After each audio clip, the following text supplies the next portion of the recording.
Alright, muri Zimbabwe tadzoka futi nema latest pamusha wenyu Bombshell television. Musha mazvima latest musha zvinopisa zvega zvega. Pane nyaya ndauya nayo inyaya inosirisa but inyaya inoona chidzidzo kune vamwe vanhu. Musikana uyu ari kunzi Abuda Manjuzu pamuchato wake. Saka Manjuzu I think ndiye maramba musha zvinhu zvisingatode kuti anga achiroorwa. Ndada kuti pane video randoda kuti muone and then comment in the comment section below. Munyatsoona kuti aiwa papa pasina kumira zvakanaka, pane zvanga zvichitoitika. So thanks for tuning in.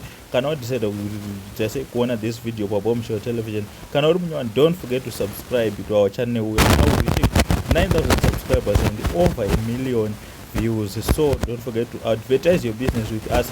So that's what the video rajo.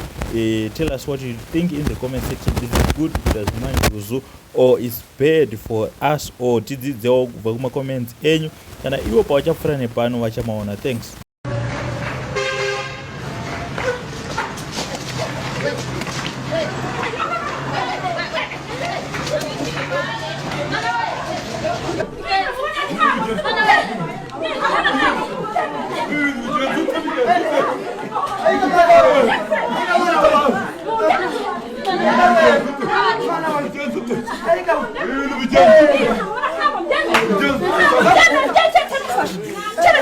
Manjuzu